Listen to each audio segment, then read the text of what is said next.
mga kapamilya, among ihatod kaninyo ang mga sugilanon ug istorya nga among gibantayan gikan sa lain-lain nga reyon sa atong nasod. Ako si Annie Perez ug kini ang TV Patrol Regional.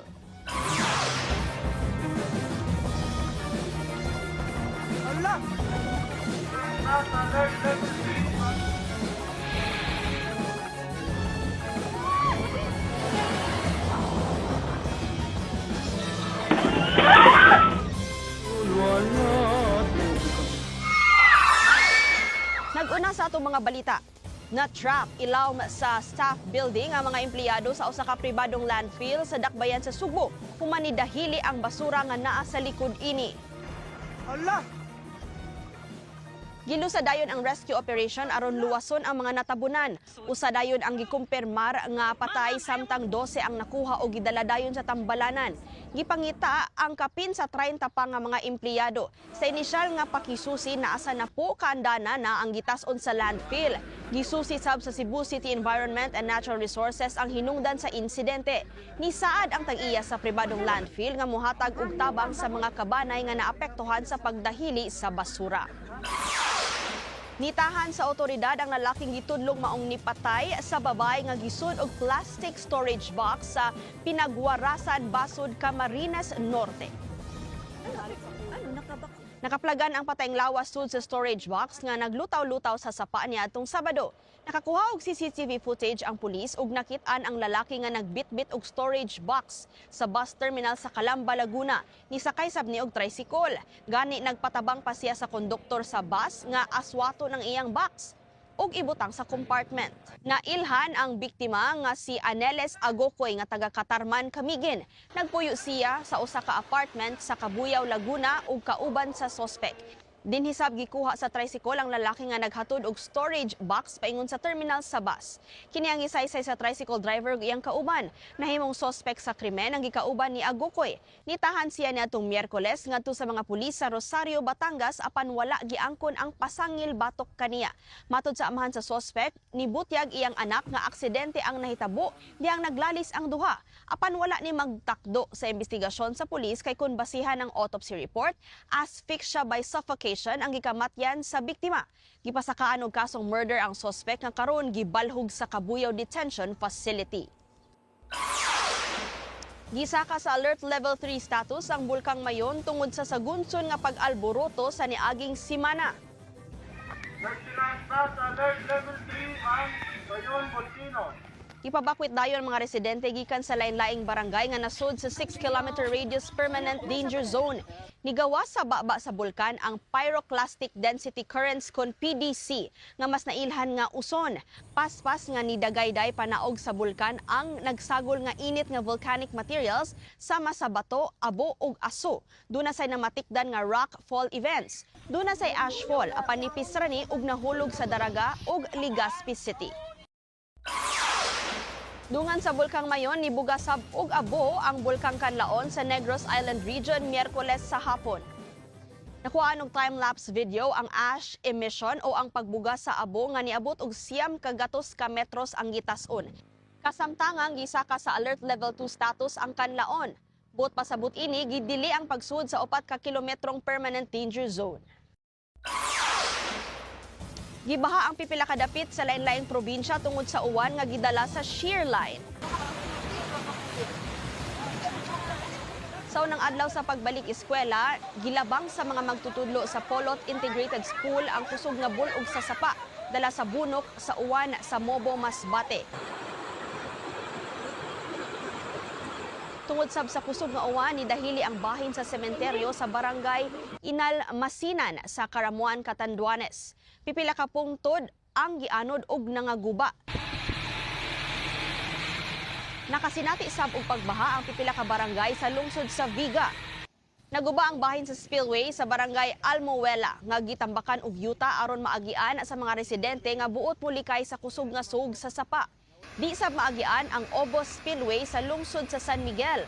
Human niawas ang Bato River nga nag-inusarang agianan pasud sa 5 ka barangay. Gisuspindi sab ang biyahe sa mga barko sa Bantayan Island, Cebu. Tungod sa kakusog sa hapak sa bawd, naglisod sa pagsuod ang mga sakyanan sa Ro-Ro vessel. Samtang 13 ka barangay ang gibaha sa Hipapad, Eastern Samar. Gibaha ang municipal gym, lakip na ang opisina sa pulis ug bumbero. Napugos ang mga residente nga magbangka na lang. Lakbayin na la! Gilabang sab sa mga residente ang hanging bridge nga naabtan sa baha gikan sa niawas nga sapa sa barangay Baha, Calbayog City sa Samar. Gibaha sab ang pipila ka bahin sa Northern Samar. Lapad nga pagbaha sab sa lungsod sa Las Nevas ug nakuwaan ni sa bayan patroller nga si Gibby Luz de la Torre. Ingon man sa mga karsada sa barangay Ninita sa lungsod sa Mondragon. Nahasol ang mga tinunan ug mga magtutudlo dihang gibaha ang Katarman National High School. Daw murag sapa ang school compound. Bisan mga lawak gisud sa baha.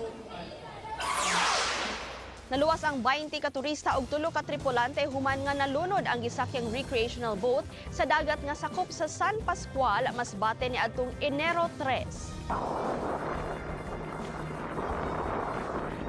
Matod sa Philippine Coast Guard District Southern Tagalog, gikan sa San Andres, Quezon ang bangka ug paingon sa Sombrero Island aron mag-island hopping. Apan tungod nga dagko ang bawd, nabuslot ang bahin sa bangka. Gidala sa Sombrero Island ang mga naluwas. Nangasamad ang siyam sa mga sakay nga dali dayon gitambalan. Napuno sa mabulukon nga mga sanina ug mga maanindot nga float ang pagsaulog sa ika-93 nga Aguman Sandok Festival sa Minalin, Pampanga. Tinuig nga tradisyon sa taga Minalin matag unang adlaw sa tuig. Highlight sa kasaulugan ang pagsulob og binabay sa mga lalaking Manilenyo nga murampa sa kalsada. Doon na say musakay sa mga float. Tumong ini nga hatagan og respeto ug pag-ila ang mga babay pinaagi sa kalingawan ug arte. Gibida sab ang inclusivity, gender equality ug pagkahiusa sa mga residente. Gitay og 6.4 magnitude nga linog ang Davao Region niadtong Miyerkules. Nagdinaganay ang mga tao paggawa sa merkado dihang nabatyagan ang pagtayog sa lungsod sa Manay. Nabatyagan sab ni sa barangay Kayawan. Ni bakwit gikan sa mga school building ang mga tinunan sa Davao City. Nidahili ang bahin sa Senior San Lucas Chapel sa barangay Santiago sa lungsod sa Caraga. Kinira ang nag-inusarang istruktura nga naguba atol sa linog. Natala ang 173 ka aftershock matod sa Fivox Region 11 human ang linog. Gisuspende sab ang mga klase sa Davao Oriental. Wala hinuoy samdan atol sa linog. Ibaliktad ang van nga dunay kargang mga sako sa bugas sa bahin sa Marcos Highway sa Tuba, Benguet sa niaging Miyerkules. Makitan sa video nga paspas ang pag-atras sa van gikan sa subidahon nga bahin sa karsada. Gibangga ang lain pang van ug nibaliktad. Nagpasad sa daan ang mga kargang sako sa bugas. Gidala dayon sa tambalanan ang samdan nga driver. Padayon ang investigasyon sa insidente. Gipatawag sa Land Transportation Office ang kapitan sa Barangay Basak, Mandawi City human nga nisupak sa balaod sa kadalanan. Nakuha og video ang barangay kapitan sa Basak, Mandawi City nga si Felipe Diano nga way gisulob nga helmet samtang nagmaneho sa iyang motorsiklo. Nilahos pagyud si Kapitan Diano bisan kun puwa ang traffic light signal. Giisuhan siya og citation ticket sa Traffic Enforcement Agency of Mandawi Kuntim tungod sa mga violation apan alang sa LTO dili ni paigo. Gawas sa show cause order nga kinahanglan niyang atubangon, gisuspende sab og 90 ka adlaw ang lisensya ni Diano. Dungan sa kasaulugan sa kauluhan sa pista sa Jesus Nazareno, pipila ka probinsya sab ang nagpahigayon sa ilang tinuig nga traslasyon ni adtong Biyernes. Sa Balangas City, Bataan, nikuyog ang mga residente sa prosesyon nga gipasiugdahan sa Cathedral Shrine and Parish of St. Joseph, uban ang Diocese of Balanga ni adtong Lunes. Gisugdan ang paghawk sa imahen sa Puong Jesus Nazareno sa Naga City. Biyernes sab gisugdan ang ilang paghawk sa Holy Cross Parish. Gisundan ni og penitential procession sa mga karsada sa Dakbayan. Gidagsa sab sa mga deboto ang traslasyon sa Katarman Cathedral sa Northern Samar. Wala nakababag ang uwan sa mga deboto aron lang makahiusa sila sa kasaulugan ingon man sa ilang pagpakita silang hugot nga pagtuo ngadto sa Puong Jesus Nazareno. Niabot og halos 300,000 kadiboto ang nisalmot sa Penitential Walk with Jesus ingon man sa opening salvo mass alang sa pagsugod sa kasaulugan sa pista sa Santo Niño de Cebu niadtong Huwebes. Igampo mo kaming mga makasasala karon og sa oras. Kini ang timailhan nga magsugod na ang mga misa nobinaryo hangtod na sa adlaw sa Fiesta Senior mismo karong Enero 18. Gisubay sa mga deboto ang kapin sa 2 ka kilometrong ruta gikan sa Puente Osmeña Circle paingon sa Basilica Menore del Santo Niño. Matod sa Cebu City Police Office, nindot ang panahon atol sa kalihukan. Hinungdan nga daghan ang nisalmot sa prosesyon. Daghan sab ang buot mga liya human sa sagunson nga kalamidad nga niigo sa probinsya. Matag oras himuon ang misa. Samtang gisugdan na sab sa Cebu City LGU ang mga kalihukan alang sa Sinulog 2026. Gihimo ang street parade gikan sa Basilica Menore del Santo Niño hangtod sa Cebu City Sports Center. Si Cebu City Mayor Nestor Archival ang nangu sa pagbukas sa usa ka semana nga mga kalihukan nga tapuson sa Sinulog Mardi Gras sa sunod nga Domingo. Matag tuig dagsaon sa mga bisita ang Sinulog Festival nga halad sa Santo Niño de Cebu kansang imahen gida sa nasod niadto pang 1521.